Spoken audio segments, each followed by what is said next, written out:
And then as people come in, we'll welcome them in as we usually do. In fact, it looks like Sarah's just joining the Zoom.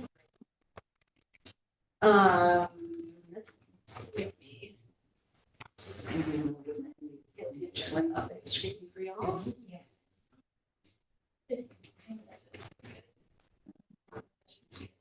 I don't know, we haven't. That's right.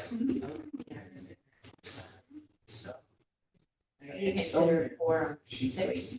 Half of us, 1, 2, 3, 6, 8, 9, 10, so 5, yeah. But here comes Susanna, so that'll be quorum. 5, 6. Okay. So I'm gonna start up our meeting, and usually we start off with a round of introductions. I'll do the room first, and we'll move to the screen. Feel free to mention your pronouns if you'd like. If you're part of an organization, you can mention that association.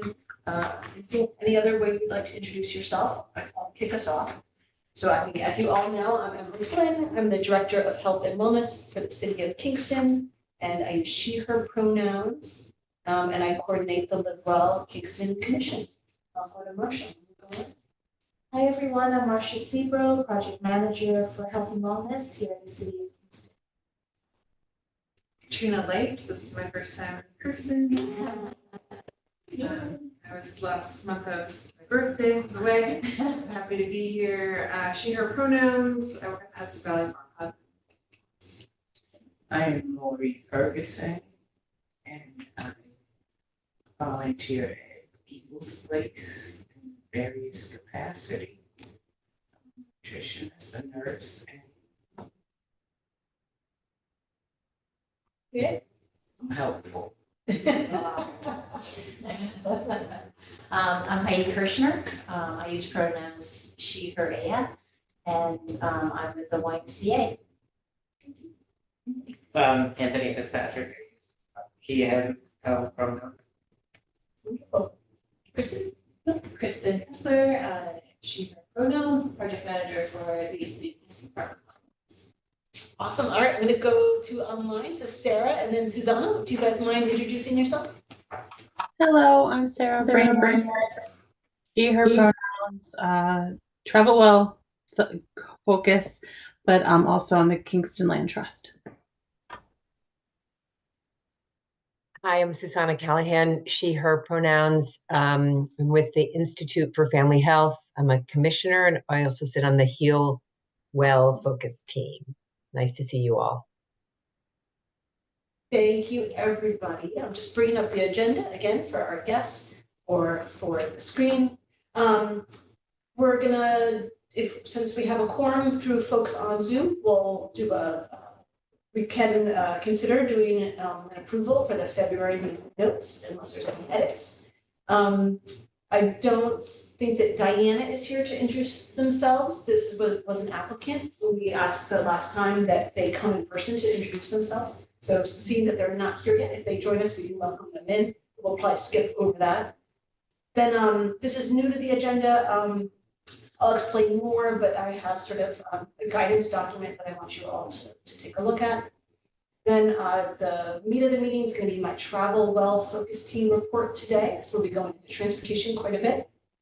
And then if you all remember, Kristen has supported us in putting out a survey for the demographics for participation. And so Kristen has offered to sort of give us a little bit of feedback about what we found out with that. So that'll be very interesting. And then if we have time, we're going to dive into a draft of the action plan for this commission. And I'll explain that more when we get there.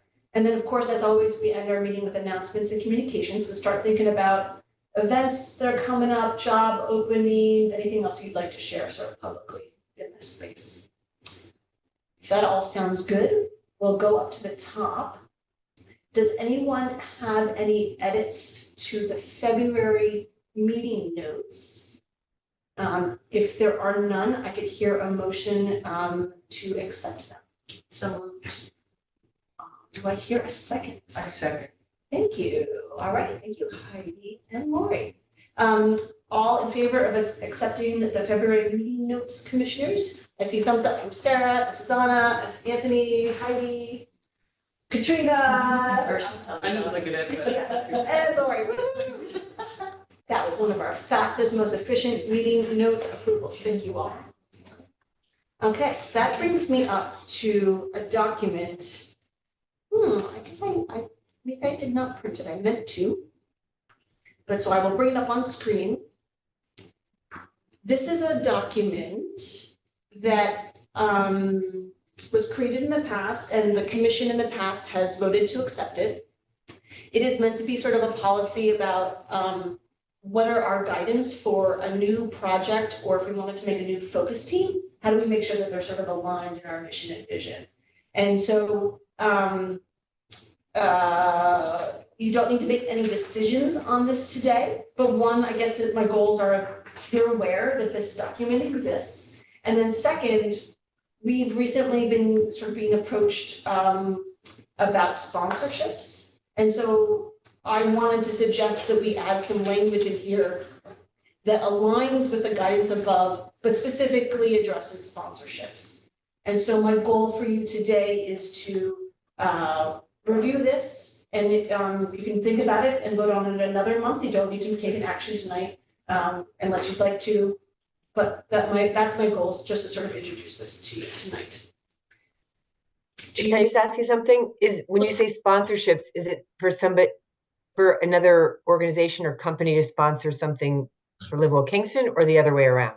The other way around. So Okay. people sometimes ask us to do a community organization asked us to participate in like a gala event and to take an ad out in their program. And so I welcomed them if they'd like to, if their vision and goals were aligned with Live Well Kingston, to come to the commission and sort of work with us on that.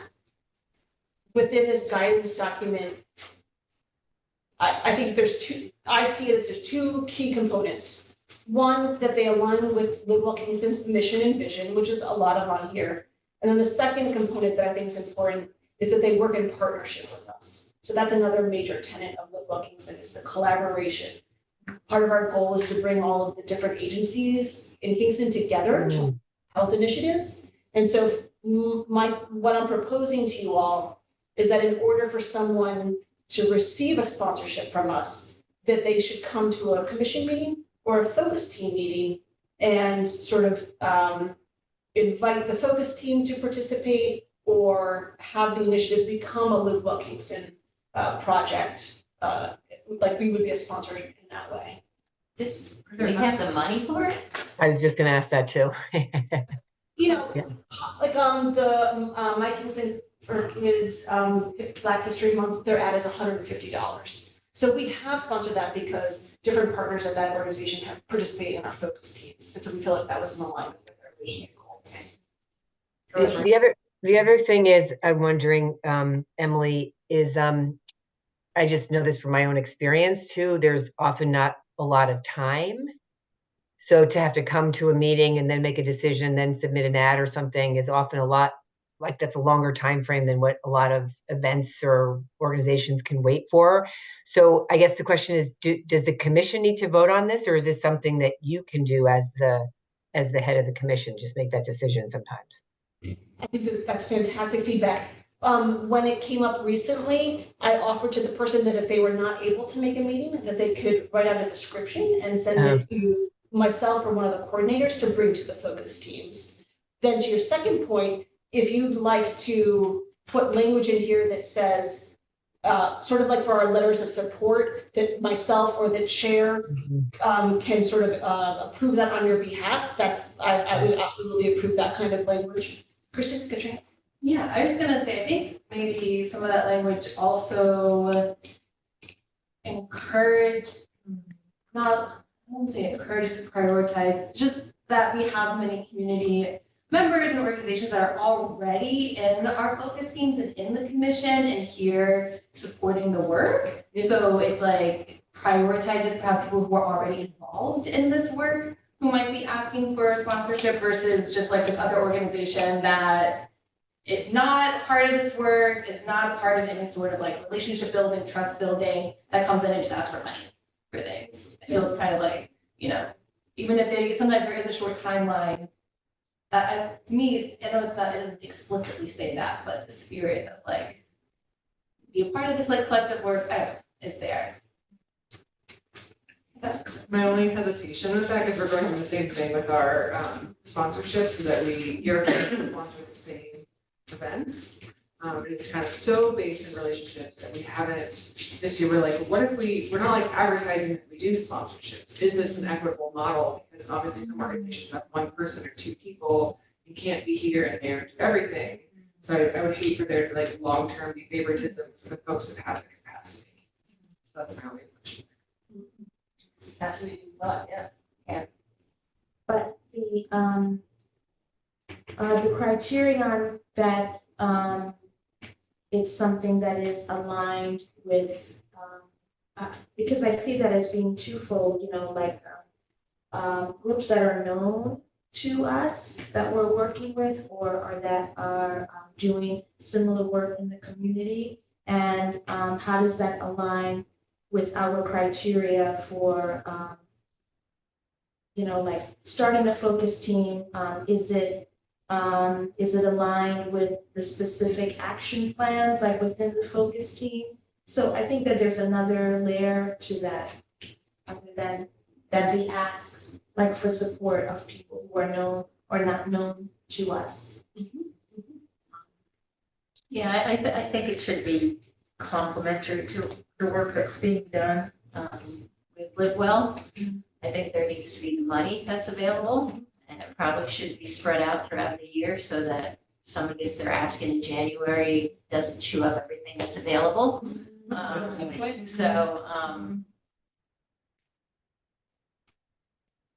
it's not fun, but maybe establishing like a rubric for how many of the boxes do they check? Right, just have to do that because you'll get inundated. And then doing it quarterly, and then, choose to advertise or not choose to advertise. Yeah. And then I guess it's still, I guess, unclear how much money is in the pot or. Yeah. Well, and so I see this as sort of like a policy of Live Well Kingston, and then hopefully the commission would entrust me and my staff to administer it. Right. And so we're not currently inundated with lots of requests. And just so you all know, on the Live Well Kingston website, and I think it's our partners page, we do have a line that says, I think we said Live Well Kingston is open to sponsorships. So we have publicly did that. And that was part of the cooking classes we wanted to try to find. So that's the opposite. That's someone else sponsoring our work. So I'm confused there. But so you know, sponsorships do go both ways, and we are trying to address it in two different ways.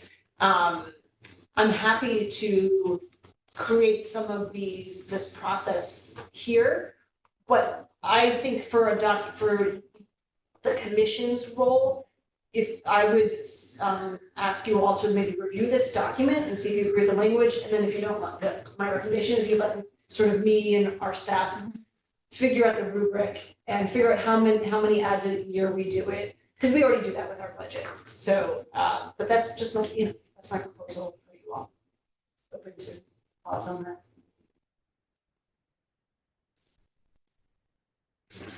Any other questions on that? Otherwise, I'll sort of put this on our agenda again for next month, and we can, sort of feel like I've introduced it, now you can think about it, and we can. Do you have like a specific kind of sponsorship in mind that you're talking about? You said you get many, like what else? Isn't that kind of like Somebody must have free already thing? approached her. Yeah, multiple organizations have approached us, but one was specifically in the arts fields. And it felt outside of our mission and vision. And so, but they were doing arts things, there was a little bit about some environmental systems. So it's getting closer, but then they wanted to do a composting, some event of some kind. And I was like, oh, that does start to align with us with Grow Well. So that's when I said, if you want to involve Live Well, please come to a Grow Well meeting and we can develop an event together. That to me feels like a clear process of how Live Well can be involved. But if it's an art show, that feels outside of our mission and vision. Right. Yeah. Did I answer your question? No. Kinda. Yeah, okay. Sure. Compost can't come into the city. because it's like bringing like bringing trash into the city is like one of the things that this city can't do, like when it makes its laws because of the environmental plan. Well, I don't know if this is what you're referencing, but the city of Kingston, you know, are you on the climate smart committee now? Yeah, so you might know more than I do, but the city of Kingston does have a composting program that Julie Noble administers. People have drop off spots. So if that's what you're referencing. No, well, we're talking about like the sponsorship. Yes. Is that like putting? I don't know, like, I guess I'm confused how, I don't know. How it aligns with Grow Well? Well, like sponsorship? What does it Like, look like? Are you Yeah, saying like you can sponsor a recycling bin, or you can sponsor an event? Oh. You can, so I think his Okay. question is, what entails For a sponsorship? Okay, so but that's. I a don't good question. understand why it would cost money, I guess, also. Oh, because they charge it, it's the organization's way of making money. So they'll come and say, will you purchase a sponsorship for whatever, $100, $150? And for that, you'll get your name or logo on something. And then the organization it's a fundraising method for the organization. So that's why it costs money. Okay. So we're helping other people make money. So, let's see, so And if it was a advertise, Raise money Yeah. or, support. A good example, maybe, like the Farm Hub sponsors the farmers market. So it says, welcome to the farmers market, Ulster County Bank, basically we help support them to advertise that they exist, to take snaps, to basically cover their costs. They're not like making money, they're not going out and partying with the money, but it's our way of saying we support the farmers market, where that's commission aligned with what we do, food access. So that's why we sponsor that event. And that's like a loose way of saying an event, but like a series of events in the farmers market. I'll give another example. Sometimes we're approached people who want to rent the pavilions at the city of Kingston's parks. So for example, Integrated Ulster, which is aligned with Heal Well and many of our partners are in both Integrated Ulster and in Heal Well. We sponsor their annual meeting at the pavilion, which means that the city of Live Well Kingston means that they don't have to pay a fee to use it. So that I think is an interesting way to also look at the way that we sometimes work with our members or with our partners. I see Dr. Lader has just joined us. Dr. Lader, do you mind introducing yourself? Put you on the spot. Oh, hi. Yes. Sorry I'm late. Dr. Lader, cardiology. I'm the director of cardiology over at Health Alliance. I'm covering the hospital today. It was a crazy day. So I may not be here for the whole meeting, but I made it at least. We appreciate the time you give us. Thank you, Dr. Lader. Any other questions about that? Otherwise, I think I'll move us on. I don't see any other hands. All right, then I'll move us forward. So let's see here. Stuff around here. Okay, so Kristen, let's do survey responses next if you're ready, and then I'll go into the travel. I see a link here. Should I bring it up? Yeah, it's fine. There's a lot, but there's not a lot on each side, so it'll take like a long time. Great. Let me share my screen. And while I'm bringing it up, I want to remind everybody how this came to be and all that. Oh, yeah, that's in my slides. It's in your slides. Okay, I'm jumping in. I will say this was something that was done recently. I think just like the last meeting probably brought it up, and so fairly new. I just had some quick slides on what we did, why we did it, what we learned, and perhaps looking forward to what we might be able to use this information for, or we want to gather different information.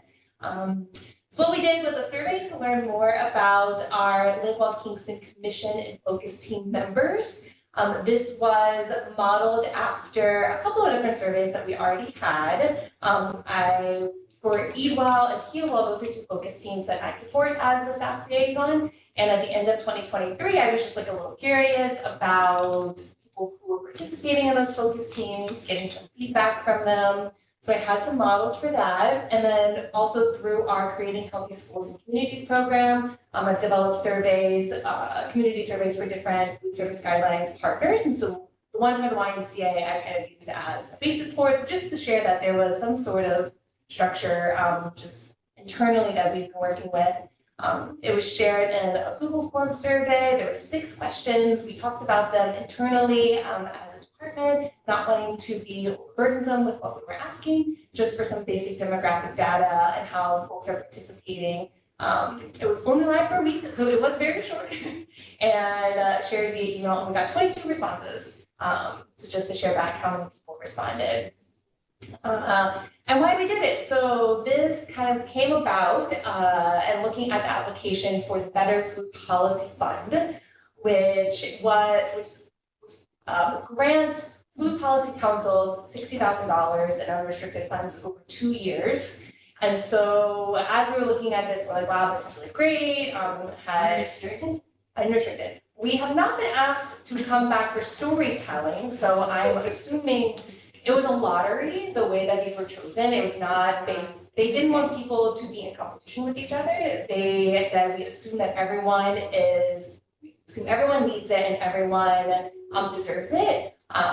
So we have not been asked for storytelling, so I'm assuming we're not picked from the lottery, just FYI.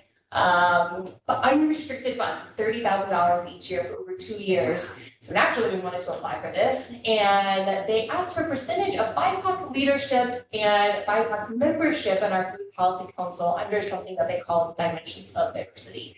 And we don't ask that of our members. We don't have any sort of form that you have to fill out to self-identify in any sort of way. And so we thought, well, let's not just make something up. Obviously, that's not appropriate.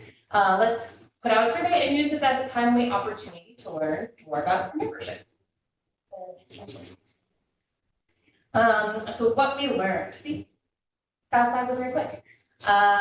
One of the questions was participation type. So how do you participate in Live Well Kingston? I just want to give a shout out to Eat Well because y'all were really representing in this survey. So this is just kind of an overview. You could choose multiple options for folks. And so out of the 4 commissioners, 3 out of 4 commissioners identified with at least one focus team membership, which I thought was really interesting. The person who chose public health department did not identify as participating in any focus teams. And another really interesting insight that I saw was that focus group members, so not commissioners, typically only chose one focus team. 15 out of the 17 responses only chose one.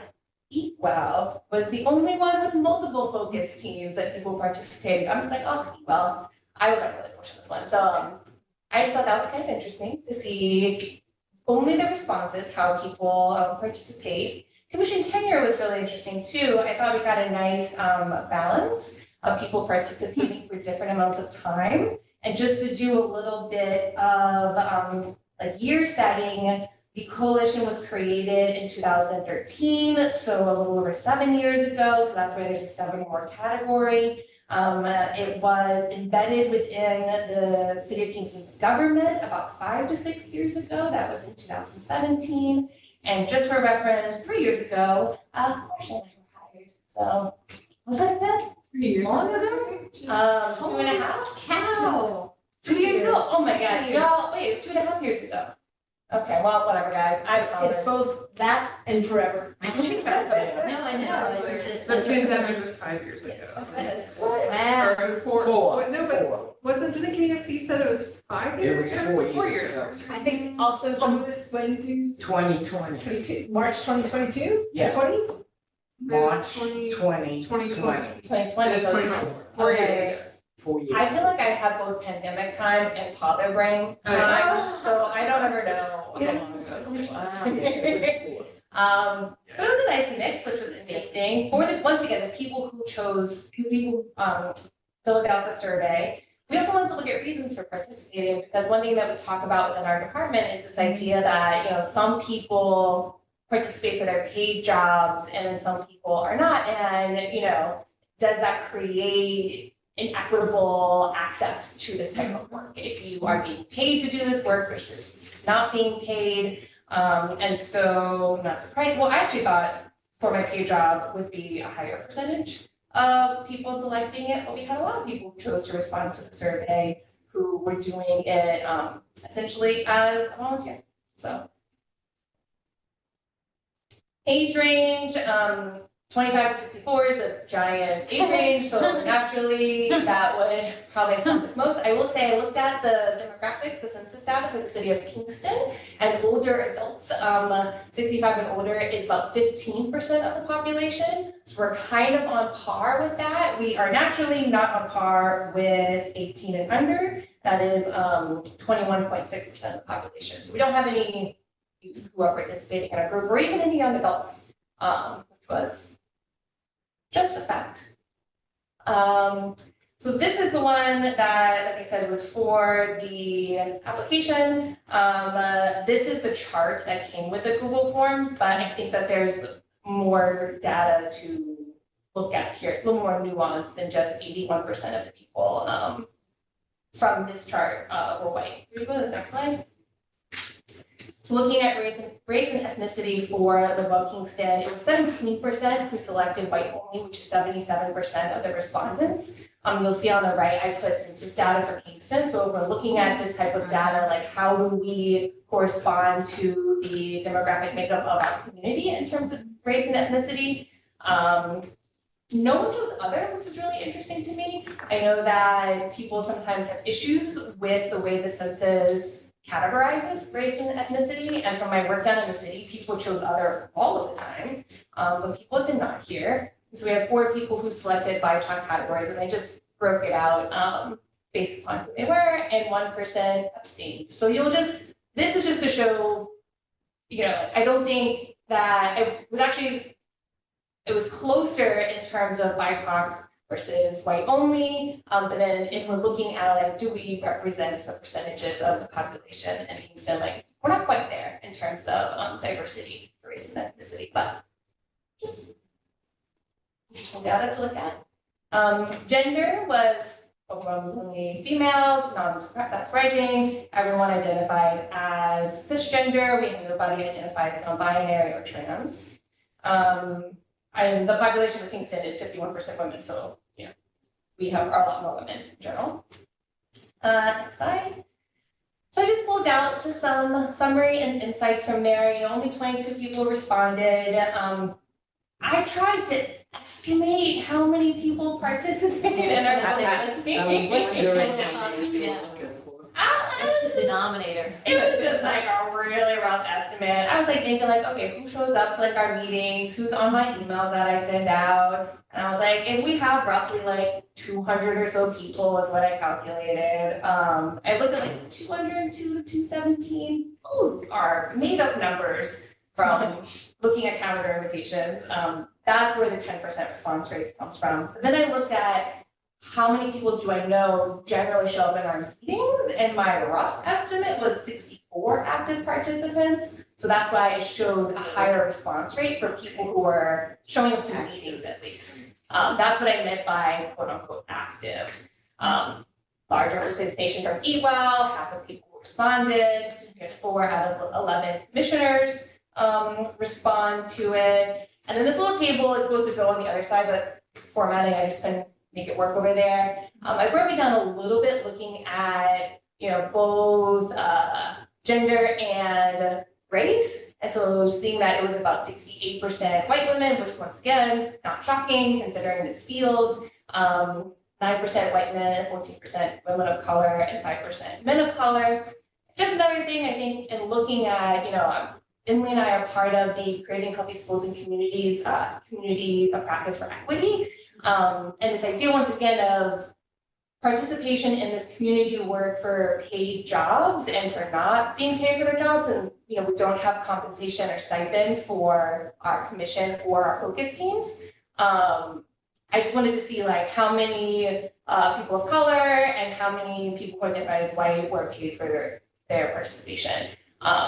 It's hard because it's only 22 responses, and so, you know, the numbers percentage-wise, I feel like it's hard to like say, draw any conclusions like too much from there, except that more white people are paid for participating in this work. I think Susanna's got a question. Oh, yeah.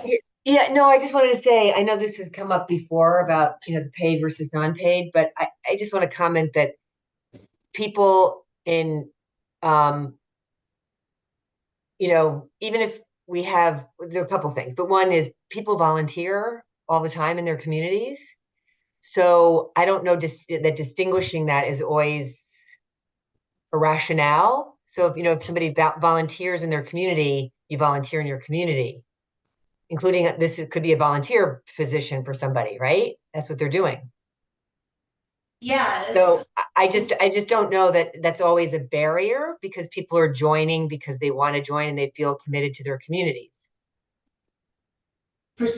I would say for some people it's not a barrier. I would say for other people it is. I think it depends, you know.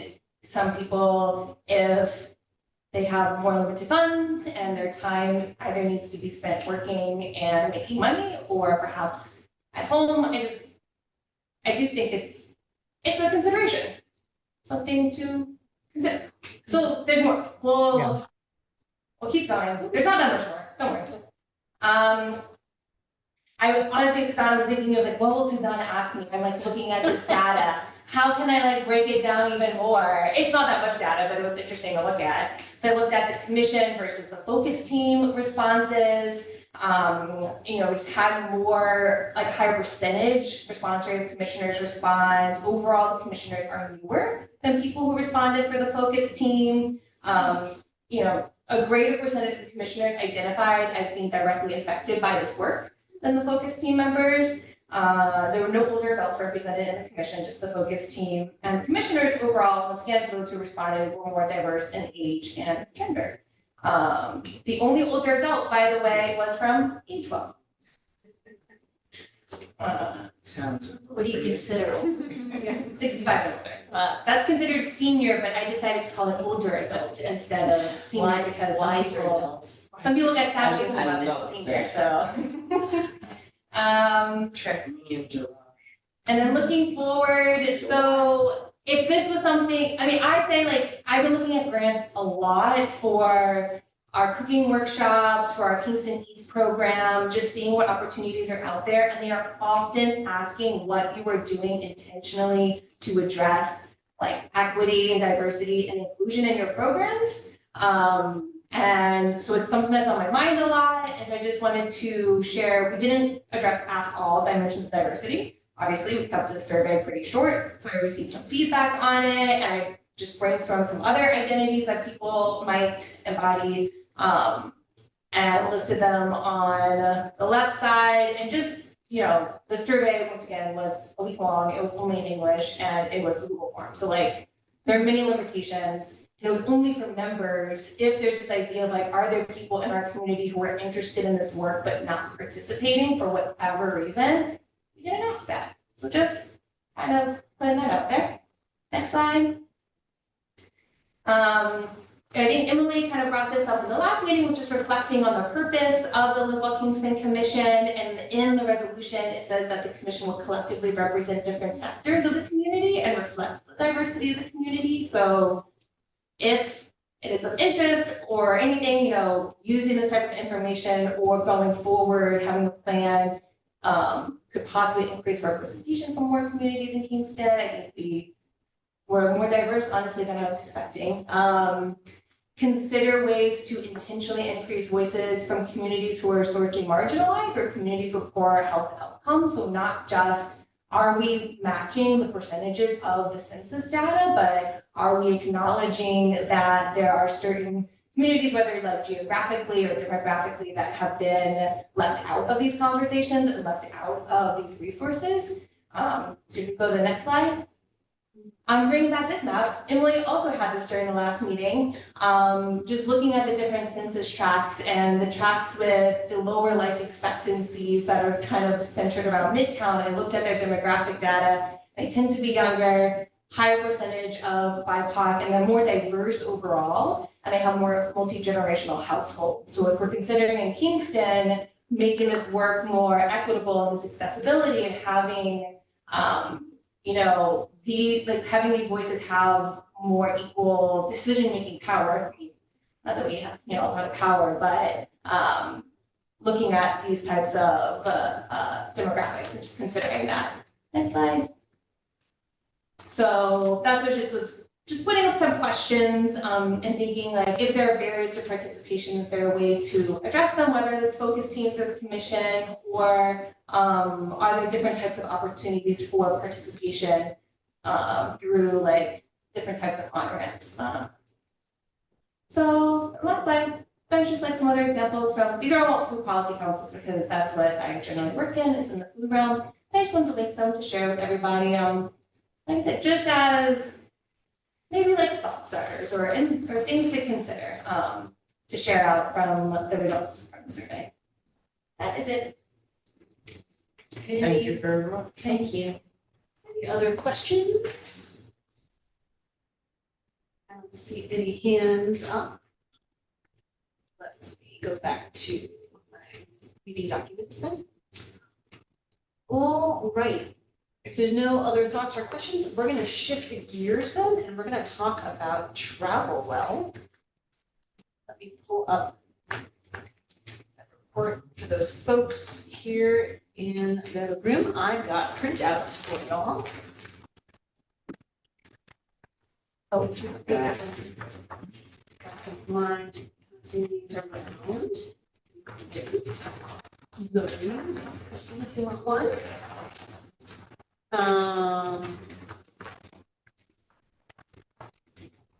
So. Yeah. People on Zoom, do you guys want to look at the document or do you want to see the room? Any preferences there?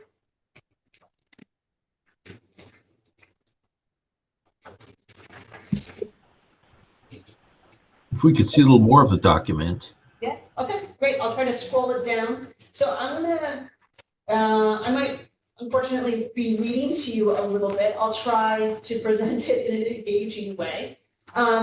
As commissioners, as you know, the goal of this commission is to sort of check in on the focus teams and hear what's going on in their worlds. And as you know, we generally come to a sort of a structure where we pretty much dedicate one meeting a year to each focus team to sort of do a deeper dive. In earlier times, we sometimes did shorter kind of updates from each focus team, but it went long. So this is sort of the format we're in now, always open for suggestions on that. So today I'm presenting on travel well, and for the most part, I coordinate this group. I wanted to center us first on the mission. This is the mission statement that was developed for Travel Well, and unfortunately, I'm going to read it to you all now. Travel Well develops, implements, and/or supports policy, systems, and environmental change by providing transportation and public transit agencies with tools and recommendations to develop a more complete system that fosters healthy living, develops the capacity of local transportation advocacy groups. And so that goes into our next section, which is, I just want to kind of bring you, for some of you, you might not know sort of the history of Travel Well.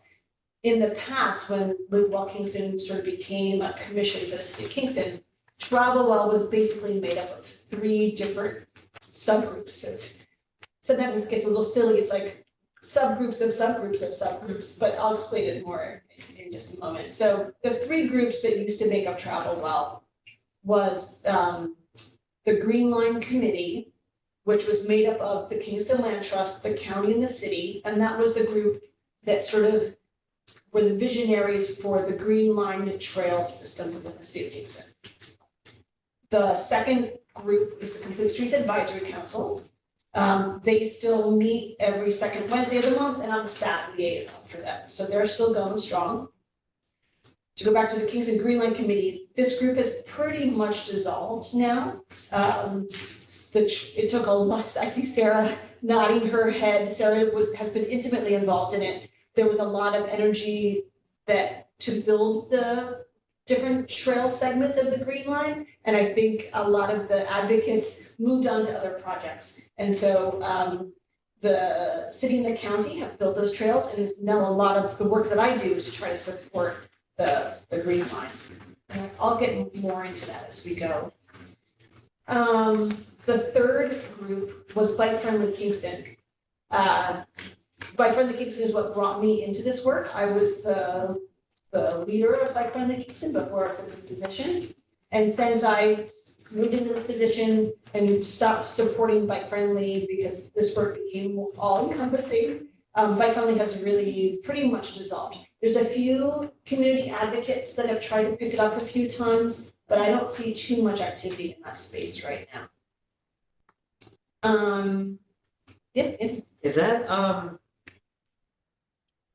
like supplying people with bikes with like safety stuff? No. No. Well, yes and no. Let me say it this way. So the YMCA bicycle program that Justin Ledoux now runs, formerly Tom Polk, was deeply involved in Bike Friendly Kingston. And at different times, there was just a few of us trying to hold up Bike Friendly Kingston, and Tom Polk was one of them. So, but the programs to fix bikes, the bike repairs, their public, the distribution of bike helmets and safety vests, the YMCA bicycle program does that.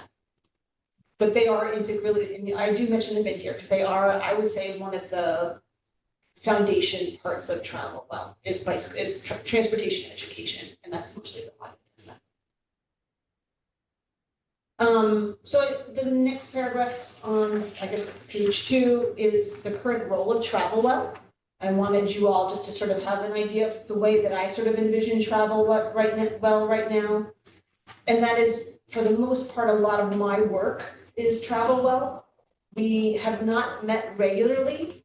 I do envision a new iteration of travel well starting up, and we do have a meeting on the calendar. I think we met once in 2023. So the work that I do that we'll list below is sort of the meat of travel well right now. And for the most part, I'm a coordinator. So between the programs that I manage, the projects that I manage, and then coordinating the complete streets, working with Justin at the YMCA, I feel like I bring a lot of, and working with Sarah, I bring a lot of people together to make sure that we're in alignment, and everybody knows what each other's working on, and to try to fill gaps with needs in the transportation world. And let me introduce a term that I often use a lot and forget that people don't know, and that's active transportation. So my vision of active transportation is walking, bicycling, scootering, skateboarding. It's getting from one point to another without using a vehicle. I don't usually include public transportation in that definition, so I often use active transportation. So a lot of my work is encouraging active transportation. We want ultimately more people to walk and bike in the city of Kingston, and so a lot of my projects are systems change or policy that will ultimately encourage more people to do that. I'm going to take a breath there. Any questions about the history of travel well or the vision of what it is now? Anything there? Okay, we can always come back to it. So then my next section is sort of a travel well projects and action plan update. There's a lot going on. You can always go to this Google document and dig further. In here is a link to the action plan. A lot of what I have listed here below are listed on the action plan. So it's just another way to sort of look at the work that's happening. To go back to the Green Line network of trails and complete streets. We got additional funding from the Creating Healthy Schools and Communities grant program. We got an additional pot of money, and we used that to do a Green Line wayfinding plan. That's a plan for the signage and the way that we will communicate with people how to move through the Green Line system. And so that project is wrapping up.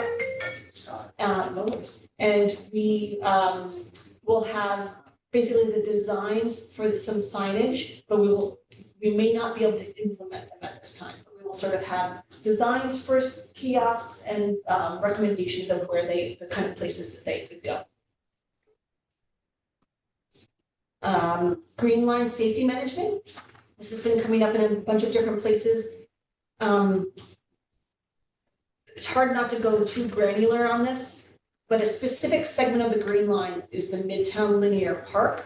That's from sort of the Kingston Plaza to Cornell Street by Frank Guido's Little Italy is often a reference I use. That segment is technically owned by the county, but managed by the city. So it's a complicated segment. And so there's been a lot of focus and concern about drug use and other illegal activities on that segment. And so the county and the city are meeting regularly to try to support those individuals and also increase the perception that it is safe. So there's some work happening there that you'll see on this document. The county and city are installing cameras. There's conversations with KPD about bicycle patrols. There's talking about additional programming to try to activate the space. So this is a long-term project and we don't have the answers immediately, but the city and county are looking to address it. There's been a lot of changes lately, it feels like. I live on the green line, like overlooking it. and It's beautiful and Yeah. I have a small child and Yeah. you know, there's lots of things going on, but I think the last couple months I've seen more patrols, I've seen the Narcan stations, which is great. Yeah. Seen Well, they less just- needles. Finish that bathroom too over by Yeah. Radio Kingston, which I think has helped a lot, just, so. Yeah, Yeah, much more to come on that. I think this will be an ongoing conversation. But as far as, but it is interesting with that, looking at the biking thing, is that there's not very many ramps to get on that. Like I live on Albany Avenue. That's a good point. Stairs. Oh, on the linear park. The linear park, Specifically, yeah, yes. there's stairs, there's Yeah. no crosswalk, I see people like bolt across Albany Avenue there constantly because of that thing, like, I don't know if those discussions are happening too, maybe I should join another community. Yeah. But, That's a good point.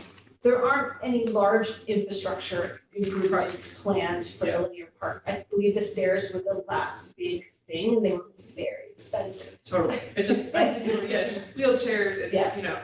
strollers, it's bikes, it just makes it like, to get on the linear park from where I live, you have to either go all the way to Hannaford, around down. or go all the way Half a mile. to go back. Oh, So I'm there like carrying my stroller and his bike and I'm just like, this is running across the road, it's great and. Interesting. Thank you all. Next up, just a mention of a bike valet kit. This is what I call a kit to encourage. So a bike valet is it's an opportunity for people to come to an event or an activity and have someone watch over their bike for them. So it's a way to encourage them to come by bike. And the bike valet kit is a table, it's a poster, it's a sign-in sheet, it's basically everything you would need to sort of have there be a very comfortable way for people to come by bike. I will be valeting at the Earth Fair this spring. You can see it in action. And then this kit can be loaned out to organizations in the city of Kingston. And we plan in this spring to advertise that a little bit more. So we've had it, but no one has taken us up on it yet. So I just feel like I need to do a little bit more outreach on that for people to know about it. I'm not offering to man the bike. They provide their own volunteers. I love how you say that. Next up is a traffic guarding. This is a very new project. The idea of a traffic guarding is that you make a safe space that mimics a streetscape for people of all ages to practice their transportation skills. So if you can see that image there, if you can imagine the YMCA bike programs education classes, the kids will be all in formation and Justin will be teaching them their hand signals. And this is a place where they can practice that and not have to worry about cars. This is great for younger folks who, the streetscape is a more dangerous place for younger folks for many reasons. So this is a great place for them to practice that. But it's also good for adults who might need to gain confidence before they go out to a street. We So this project is just starting. I'm partnering with NENET, who is part of our CHISC program to envision this. We're partnering with Justin from the Y. We're gonna try to partner with some representation from Edson Elementary School. And I'll tell you why. We have a location in mind. There is what I call an abandoned tennis court at Forsyth Park. If you all are familiar with the park, there's been more newly renovated tennis courts, sort of on the west side of Forsyth Park. It's used now as a parking lot, one layer down between the playground and the tennis courts. And it's a pretty good spot. And so we've gotten approval from the mayor to consider this at that location. So this is an exciting project that I hope to do in 2024. So Is the fence still up? Wasn't there there no is not a fence? fence around. Right, that's what I thought. Yeah. So more to That's come. pretty clever. You're not, It's very clever. Is that, I'm just curious, is that like, is that used in other cities? Is that like a model that's been, yeah, okay, It- it's great. And I don't have that on this document, but if you go to trafficgarden.com, there is a Google map of all of the traffic gardens and programs around the nation. Some of them are more, they sometimes are called safety villages. In addition to a streetscape, they also do fire safety training. They do some I'm gonna call it stranger danger training. So they've expanded the safety part. The part that I'm really interested in is the streetscape. Oh, no, that's training, great. the safety. Yeah, we need a safety garden for drivers on how to be careful of spike limits. Sorry, that's my gripe. When you The things you mentioned, see, boy. I'm sorry, Susanna, and Yeah. you talked about adults.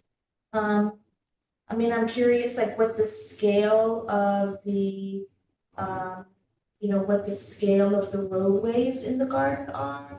And of course, I immediately thought about travel training, having, worked for like many years with people with adults with like disabilities, cognitive disabilities, about crossing the street and street safety.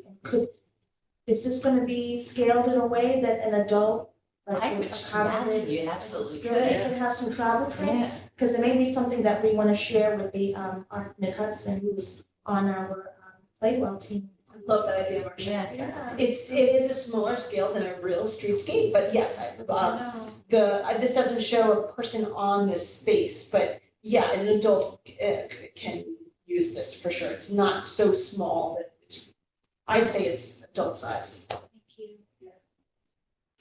Yeah, especially also for some seniors who are just getting back into riding or learning to ride for the very first time. Some take to tricycles. So this, for them, I think they would, more so than kids, would love the opportunity to practice before they actually have to go on the street. So. I want to live in one of these gardens. I go with like, Yeah. Put a house in it. Put a house. I'm trying to Put a figure out tiny house. how I can make one part of my parking lot a parking lot, but also be this, so I can block it off sometimes so that it can be used for this. This is a traffic garden that's in Orange County. They tried to hire a construction company to paint it, and the construction company was not interested. It was too small of a project, so they hired an artist to paint it. And that's why I think it's this beautiful thing. So I hope to mimic that structure, because I love the colors and the artistic part of it. Maybe there's like an O positive Oh, yeah. moment there. Oh, thank you for that. That's the A bunch of obvious artists thought. come for other things. Like, that would be awesome. Oh, yeah, thank you for that. So good, you can get some hay bales on the side and have a parade. Anyway. If you ever need straw bales, we'll help. No, I love that idea. I didn't even know that was going on. It's awesome. And I just invited Justin last week, so it's a new project. I'm gonna keep moving as long as we got a bit more. Post Office Park, The two green spaces here on Broadway and Grand and Prince. I don't know if you drove here, if anybody They have home. it fenced off now. And they have a digger on site. Keith from engineering and myself were on site this week as they're getting really into the swing of construction. I'm the project manager for this. Part of the goal of this project is to include bicycle and pedestrian amenities. And it's right along the Green Line. It's one of the major center locations of our city. So there's we want it to be a destination for walking and biking. So that's a little bit why it fits into my world that way. Also, as part of Playwell, increasing more green spaces in our city is a mission of Playwell as well. Was there a bathroom in this park by chance? There's No. definitely not a bathroom as a part of this park. The bathroom at the Radio Kingston. Yeah, I know it was I've expensive. been told the amount, and I'm not gonna get the price right, but my brain exploded. Your face is changing. I'm getting excited. I wanna say it was like, hundreds of thousands of dollars. Told I me think it was $400,000. I was thinking that, Sarah, and I was like, no, that's too much. No, I think it was, and it's funny because of course I then went into my research mode mind, and I dived in, and they have a ways around the lights that are supposed to be the cool technology if they wanted to, shoot up. And the reason they have those lights is so they can't see their veins, but apparently they've all found a way around it. So why spend that money? I don't know. So I went deep dive. It is $400,000. Yeah, that's because it's coming from Oregon. It's beautiful. Also the water connection. Yes. So we do It's not, right there. for Post Office Park, Yeah, this is technically phase one. okay. If we ever do additional phases of Post Office Park, the ultimate plan would be to have a fountain. The connection to the water was too expensive for Right. this phase. Got it. So that's a big part of the barriers to public bathrooms is the water connection. Water and sewer. Are all the parks, all the playgrounds are compost toilets? The city has quite a few compost Yeah, toilets, yeah. yes. The They're usually beach, closed, Forsyth. seems like, as a parent. Yes. Yeah, it's tough to have that. But it's interesting, but nonetheless, it's going to be beautiful. Super excited. Bicycle rack installation, so we bought a bunch of bicycles as part of our Creating Healthy Schools and Communities grant project. I'm working with DPW to install some in the right of way, which is that sort of sidewalk space that property owners are responsible for maintaining, but the city has control over. I can talk into that more if you want, but so I'd say about maybe 15 different businesses applied for a bike rack. We've sort of narrowed that down to people that is in the right of way, meaning the city of Kingston can install the bike rack. If it's on private property, we're offering for them to take the bike rack and install it themselves. And now it's about 5 locations that we're going to try to install a bike rack this 2024 as a part of this program. But then there's other locations at City of Kingston properties that I hope to go out and have installed as well. So more to come. This year, we're focusing on some of these locations in the public right of way.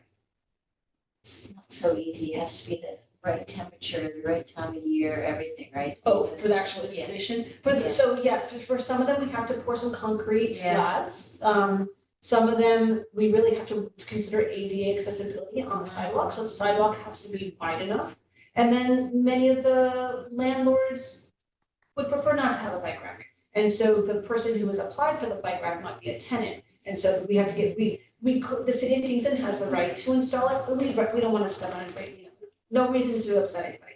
So we're asking for letters of permission from the landlords, for example. That's been another layer where we've lost a few people. Okay. E-bicycle share system.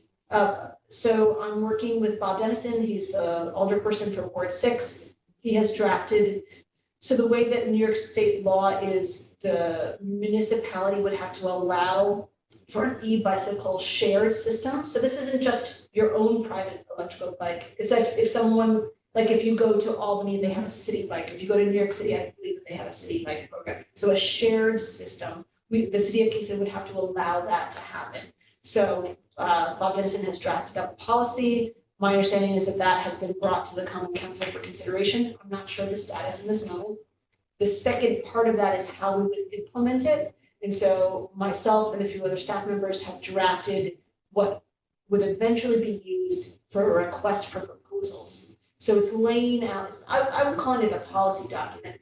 It's laying out what that share system might look like, but it's not an ordinance, it's not law. It's how the administration would implement it. So work being done there to encourage. We looked at that a couple of years ago in this commission, did we I not? think we did. And then talked about certain parameters that the commission felt strongly about. Yep. So, okay. It's ongoing, lots of thoughts and feelings about it, a couple of different iterations. Okay. So, yeah, coming around, So I'm glad it's still going. still going. That sort of brings me to the Complete Streets Advisory Council. So that was part of the original Travel Well 3 groups. And the Complete Streets Advisory Council has shifted and changed in different ways. It's much more actively a lot more participants in it right now. Can I tell you, so they draft I think the part I'm the most excited about from Complete Streets is that they have drafted a sidewalk policy. It's not let me explain what it is. I see it as it's a way to find funding for sidewalk improvements. As I was sort of touching on before, in the city of Kingston, there are missing sidewalk segments where people don't have any sidewalk. Some property owners have sidewalk, and the city code says that they are responsible for maintaining that sidewalk. I think any one of us who has walked anywhere in the city of Kingston has seen that our sidewalks do not meet ADA requirements, which is 1/4 of an inch. So our sidewalks are in all varying degrees of accessibility. Technically, the property owner is responsible for bringing that up to code. That is a sort of a policy that is not enforced in the city of Kingston. And so the Complete Streets Advisory Council has looked at a couple of different ways of how can we fund repair of sidewalks and not have it be a burden to property owners? Or could it be a complex system where there's tax incentives or something like that? For the most part, the recommendation they've come up with is called a sidewalk district. If you think about a library district, it's a separate fee that the community pays into for the access of public materials and books and public things. Similarly, this would be a fee that property owners would pay into that would be dedicated just to the improvement of sidewalks. That could be administered in a bunch of different ways. So for the most part, it could be calculated by the amount of frontage that you have, the amount of sidewalk that you have. If you don't have a sidewalk, maybe you pay just a smaller, fee into that system. So there's a lot of different technicalities of how that district could be organized. There could be ways to have there be, I'm getting tired of my words, but ways to have it be more approachable for different property owners who have different incomes. So there's ways of structuring it so that it is not the same burden for everybody. That's not all figured out in this recommendation. For the most part, they are just recommending to the mayor and the common council to consider creating a plan, or consider taking this vision and fleshing it out further. Okay, so I just said a lot there, and I'm sure I wasn't very clear about that. Any questions about a draft recommendation for a sidewalk funding policy? Any questions? No. I cannot believe that. Yeah, The question that I have, these sidewalks, are they mainly sidewalks on main streets, or are you talking about all sidewalks in Kingston? we're talking about all sidewalks in Kingston. There are some roads in the city of Kingston that would be very difficult and expensive to make a sidewalk. The one that I love to think about is in Beale Street. Yeah. It goes down the ravine. It would be very expensive to build sidewalks on Ravine Street. I'm thinking about Flatbush, Yes, I'm thinking about around some schools. Deeps, Yeah. Police Academy. Mhm. Yeah. You literally You see walk in the people walking street. all Yes. the time. Well, I live over there, so, you know, Flatbush and I walk Foxborough, to the store way more often if there was a street, if there was a Right, sidewalk. but Right, You're either walk in the, little bit in the bushes or a little bit in the street. yes. And really, you can't even do that. no, it's not safe, It's part of the reason. Yeah, Yeah. bigger is downhill, right? yeah. Flatbush and Foxhall, I'll jump ahead, I have, project updates down below. That is a project for the city of Kingston, so Flatbush and Foxhall are being improved. Flatbush, it's not all the, it's up to the housing, development, it doesn't go up the hill unfortunately to Landmark Place. But those sidewalks by the railroad tracks will be improved in the next Yeah. X So number of if years. you live in those developments there, for me, there's no oomph to wanna go either up the hill when Rite Aid was there, Yeah, or even to try to, some people walk to ShopRite in those areas. We had 102-year-old woman that lived in the development that used to walk to ShopRite all the time. But I don't wanna even go to the it's not safe. Dollar General Yeah, or it's whatever not that safe. store is, or Stewart's. And why should I have to start up the car, move Yeah, it? yeah. So I heard they were gonna. Yeah. Put sidewalks in, but It's like high priority area. yeah, and then trying to get private homeowners to do this, that's gonna be an enormous Yes. feat. And let me add, so the council, the Complete Streets Advisory Council feels that if a sidewalk district is not advanced, the other alternative is enforcement of the current code, which means that people would submit that a sidewalk is not up to compliance, and then the property owner would be, I might not be using the right language, but like ticketed.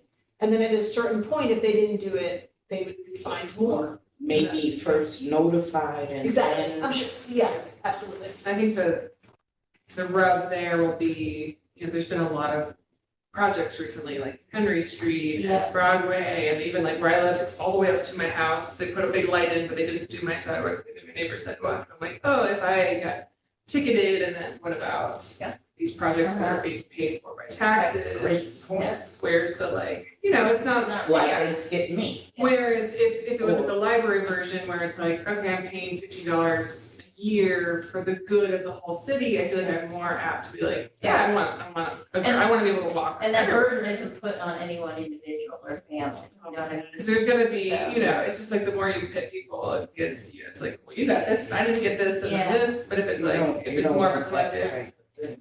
Because like the library, not everyone uses, and some people use heavily, but it's just part of living in the city, and you just accept that, and I think sidewalks could be the same.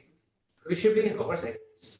The sidewalk code, like right now, DPW, the Department of Public Works. So, but I believe that it's a tricky situation because there's no incentive for elected leaders to enforce that. Because then the people who get ticketed would vote them out of office. And if you buy a house, If I would it could be be like the previous people selling's responsibility? So there's other formats, so there is another, I inherited this problem. Yeah. Grandfathered in. Right, but. there's another structure, which I think is interesting that the council did think about, which is when you go to sell a property, you could be asked to bring it up to code at that point, because it's very likely that you're making some money on that property. And so that's another format that other municipalities have tried. That's another structure, another way to fund it. With Businesses with versus the residences. smaller streets. So they're not ADA code either. So, I'm sorry. American Disabilities Act, they're not coded for that either. Well, If what the is it? sidewalks. Smaller streets, right? So Are you Yeah, saying that yeah, the some smaller cases streets. that they would have to expand the sidewalk? Not so and much encroach on expanded, the but street? are all of these streets in Kingston have the Oh. ramps yet? Oh, So like some roads are too steep to fit ADA, is that what sort of what you're referencing, that kind of an idea? Well, The ramp. I wasn't thinking about that, but yes, that would have to But the come curb, into the curb play. ramps, Yeah, the curb ramps, yes. yeah, so the the new, if you've all So- noticed, there's new curb ramps, and Yeah. those do fit ADA, accessibility. All around town, we have them on every, No, not around. that's why no. I'm saying. No, but the city is actively, so the city is responsible for for bringing the ADA ramps up to code, to ADA. So that's part of what is happening, So the So- ramp is appropriate, but then you hit the bluestone. which is not Right, appropriate. so why not Yeah. try to That's, do it, I know. and you can just talk to anyone with Do a it at stroller the in this same- town, like, we have roots, like, I have mom Just friends talk who to are like. an older person like Yeah. me that the bifocal doesn't tell you. Yeah. But you Now, think now what's if you Penny that Street gauge is real good, is you when someone's want to sidewalk like No, uptown's a just mess. breaks apart and Yes. it's no longer a sidewalk. Exactly, right, so the property owner is responsible for maintaining How that many, sidewalk, are there like a lot of those? yes, Probably hundreds of thousands Yes. of miles. as well. As part of our pedestrian bicycle, huge. as a part of our pedestrian bicycle master plan, we assessed the sidewalks, and so we know which segments are worse than others, so we have a lot of the data already for that.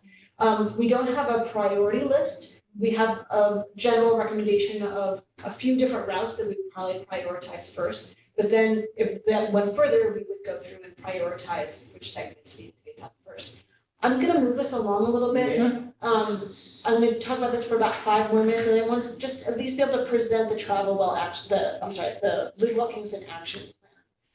So if you don't mind, let me just do a little bit more here. no. I can also, y'all, I can talk about this all day, and this is why I really enjoy this work, so, Yeah. That's why I'm like, anytime. what about the tree, with the, like, the person who's planting the trees, are they on this Oh, committee too? Then there's a tree commission, which is a whole nother conversation. Because part of the reason half the sidewalks up is the tree Those are the roots. tree roots. And Sarah's got her They hand planted the up. wrong trees. Sarah, you wanna? I have to leave for the Kingston Land Trust Board meeting that starts in 3 minutes. Yeah. But yeah, I just, this work's been so good, and Emily, I just want to say thank you for putting this together. Looking at it just reminds me how much we've done over the past decade plus, and how much more we need to do. And I'm just so excited to still be involved with it. You kind of just re-energized me a little bit, because the Land Trust has kind of shifted their focus to some other things. So I can't wait to meet with you on this soon. Yay, thank you, Sarah. I love her. Find me if you need me. Everybody have a great night. Thank you. I just want to mention a few more things here, a few projects that are in development but are not active right now. I want to try to support some more transportation and education programming, and we would likely partner with YMCA Bicycle Program to do that. It's been suggested to us that we become a League of American Bicyclists bike-friendly community. So we would apply to get that status, that recognition. I have not really started that project yet, so these are 2 potential projects that we know.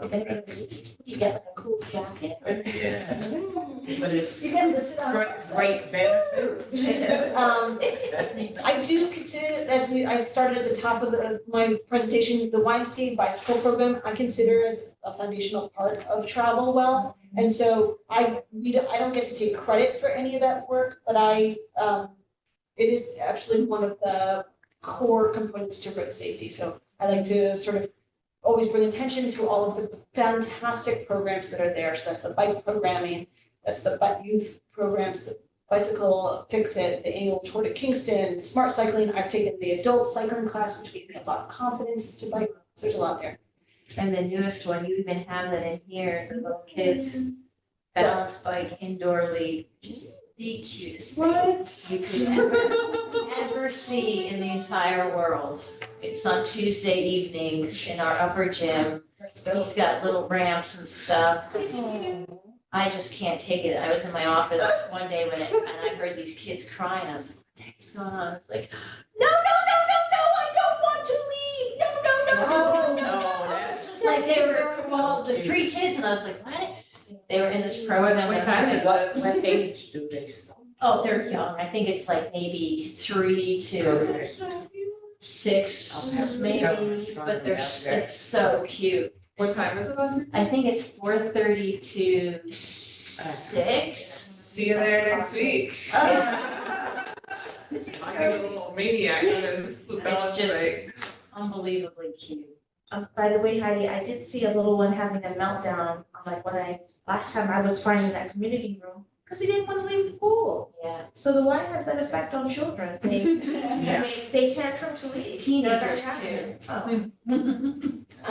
I just want to mention that the Creating Healthy Schools and Communities grant project, which I've mentioned a few times, has been really integral with some of this work in the last 3 years. So we're in year 3 of that program. That grant project doesn't pay for any of my staff time, but it has paid for some implementation of our project. So that grant paid for the landscape plan for Post Office Park. It paid for the Green Line wayfinding plan, the bike valet kit, the bicycle racks, and some other communications needs. So just want to say that that's been really helpful in moving this work on.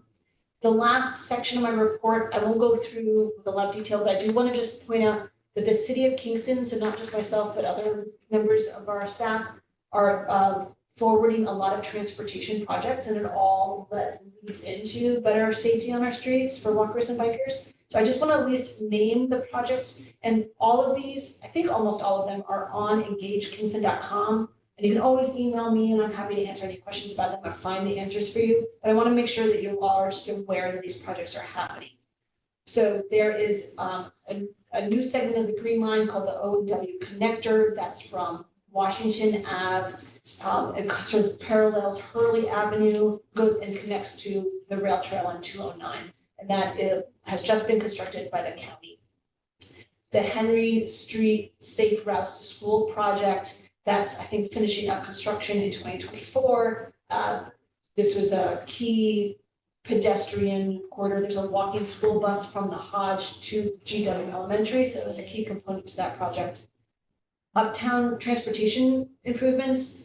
This is really complicated. Most important thing for you to know is that Clinton Ave is going to be going into construction. Clinton Ave let me try to clarify that with points that I know. So Albany Ave and Clinton Ave is so where Academy Green Park is and Governor Clinton. That intersection, sort of to the connector to the Kingston Plaza. Yeah. That part will be in construction this year. It's gonna be a traffic nightmare. Heads up, y'all, avoid that. I'll just move Olivia Park. Oh yeah, there you go. There is a public meeting set for April 2nd about this project. Sorry, I don't have those details right here, but it's on Engage Kingston, or email me for those details. That's going to be a very interesting project that's happening.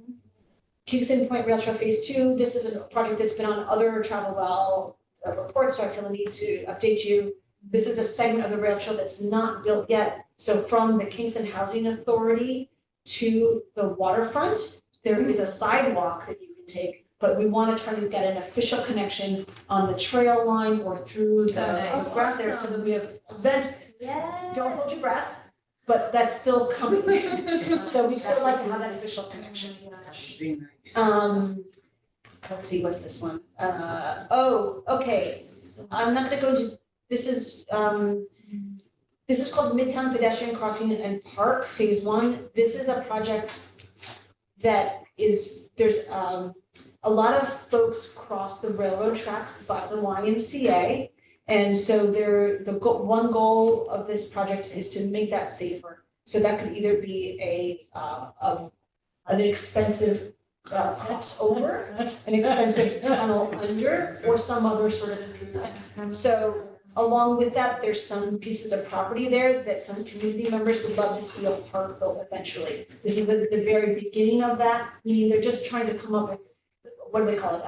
Feasibility study. Thank you, Marcia. So we're just trying to see could that ever happen? So you think like behind the farm project? So Yes. so the Y owns a big strip of it, and then the city, somebody else owns another piece of it. CSX owns still a piece of it, and then the city owns another piece of it. So, looking at all of that property that's not utilized right now, really, could be awesome. Some high school students showed me that, it's so helpful. I know, Be careful, but I see, be careful. when I see mothers, pregnant mothers with umbrella strollers filled with young children going over those tracks. I cringe, Yeah. I cringe. Yeah. Yes. Yeah, I'm gonna keep moving us along. Leaving the waterfront transportation project. You may have seen some news articles that the city of Kingston received millions of dollars. This is that project. It's called the Great. Raise Grant. It's just starting. This will be the part here that I'm touching on is transportation improvements for what is it, Strand Street, I think, which is the road, if you think about TR Gallo Park at the bottom of Broadway going out to eventually the beach area. Kingston Point. That road floods at high tide very often. So this project would literally raise the height of the road and the water infrastructure. So also a part of that, which is so expensive, is that the water system, that too, but mostly, the sewer system, so it flows into the sewer system and overflows it, and then it overflows into the creek. So that's part of this as well. Just be aware that this is a project. You can't go swimming after. I mean, like all cities, it's not like. Right, that's just, It's like every section. yeah. It's been built Somewhere. before, yeah, 1950. Oh, is that gonna mess with the quality of water? No, Already done. Yeah. So it's like every city, whenever it rains, the sewers fill, and then there's an overflow system, so the sewers don't break, it goes right into the water, so think about any city that's like New York City, Portland, Oregon, any city that's on the water is You just the get systems they inundated, created. you can't handle In the it. 20s, they're like, this is a great way to, Just, and they didn't know. And now the option is that we can direct that water to go to other places, so it's disconnecting some of the water chutes so that the permeable parking lots, for example, that are being built, that's all an attempt to reduce the amount of water that goes. yeah, that's gonna be so much nicer. Yeah. The last project, Lori, for you, the safe and accessible flat push in Foxhall. Yes. So just be aware that, this is coming soon. Looks like construction is anticipated. When you see a date for construction, always assume it's the later date. So it's very likely, it'll be 2025, not. You know, since that work was done near GW, I noticed that a lot of homes are getting mixed up as well. That brings up a whole nother, Gentrification. yeah, it's a whole, you could almost have a whole meeting about that. Emily, this was an excellent presentation. Yeah. We lost everyone online, but you have. And the reason that I have this document is because there's so much here, so. Yeah, it's so much. Well, you know, I I mean, commend you. Thank you so much. absolutely. And all of this is very, very important. Yes. Now we can go spread the word. Very, yeah, very This is important. fabulous. I mean, I feel like I've been working with you for 2 years, and to have this compilation presented this way just really shows the breadth of what, Travel Well from its inception and how far it's come, and also a very nice summary of these large capital projects happening in our city. We are doing the thing. It's happening. This is great. I mean, And so how much important it is for every other committee, commission yes. Yeah. to do what they do is like Yes. to have this infrastructure in place to do it. This is I great. commend all of the focus Yeah. groups because this is for the betterment of our town, Yeah. of the people, That's right. and we need it. It's so good. It's called community. That's right. I love this. Oh, thank you. I really appreciate all your work. Sometimes, I do this work, or some of my colleagues do this, and the advocates are very loud, and as they should be. We have a lot of work to do, but we are doing a lot, and we're trying real hard.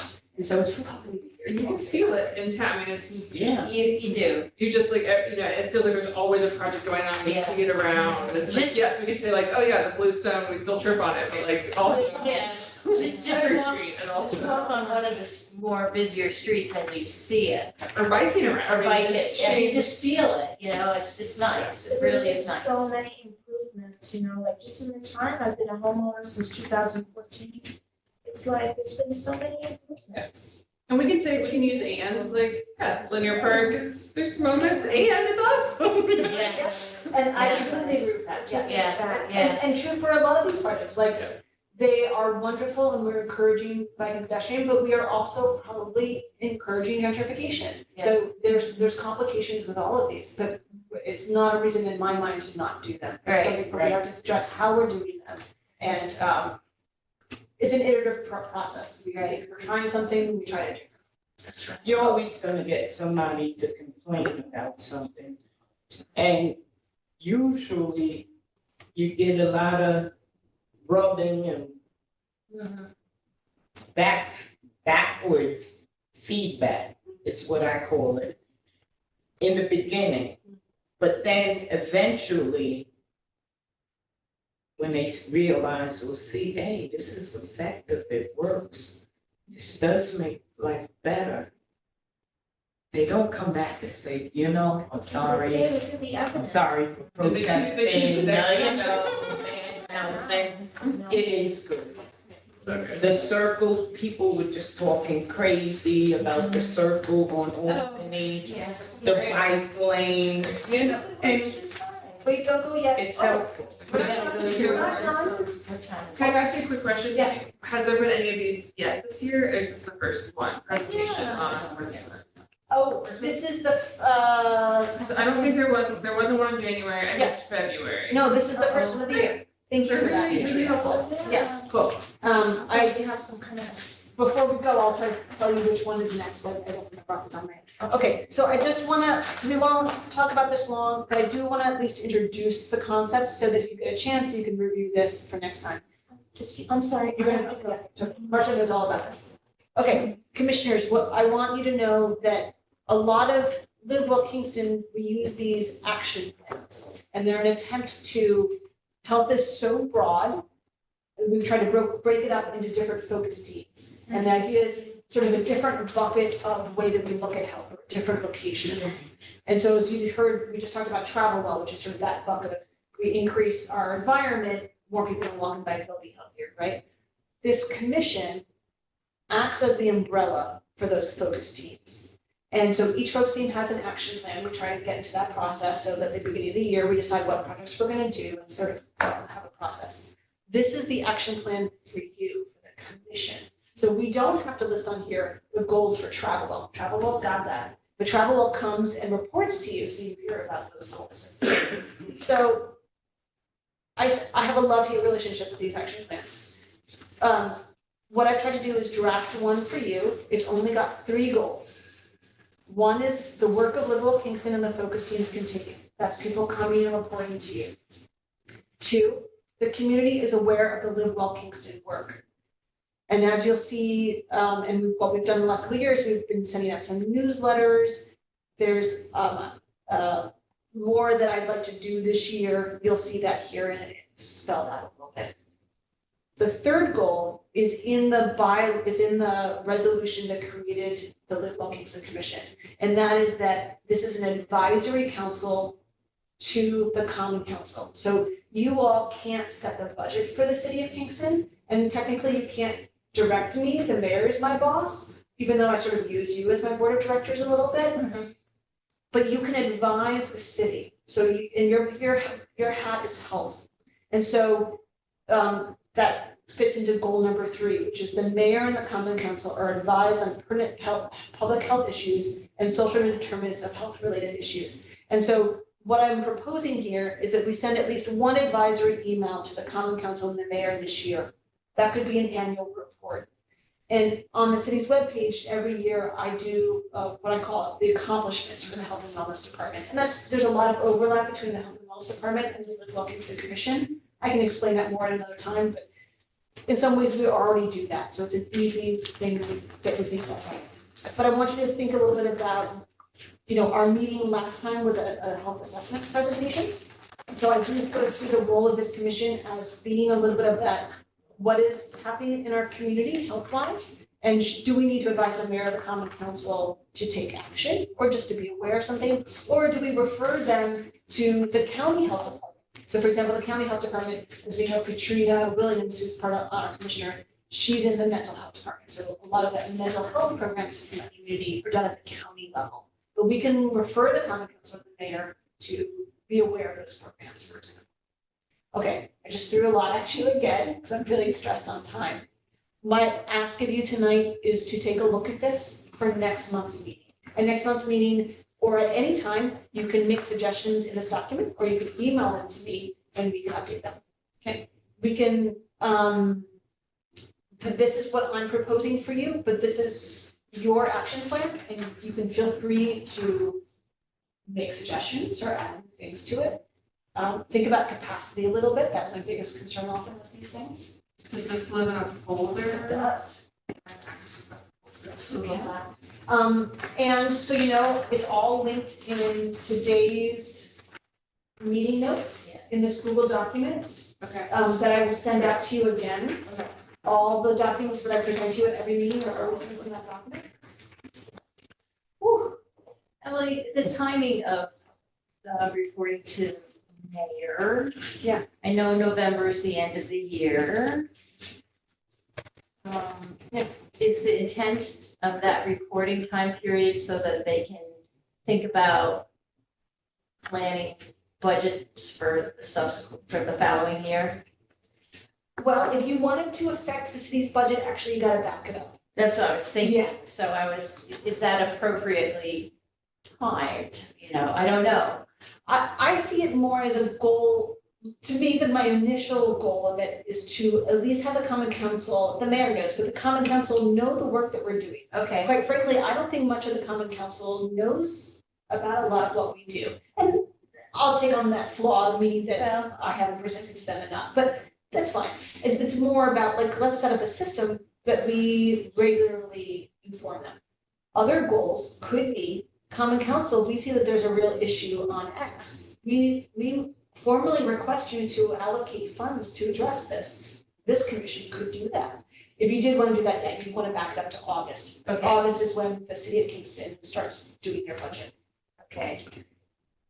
So we probably want to back it up a little bit further so that we can clearly communicate what our suggestions might be, so they have it in their brain. Okay. I just have on the up that our next meeting will be April 17th, and it will be an Eat Well report. Okay. That committee that did so well on the survey. For some letter to come through with a good, always has another great presentation.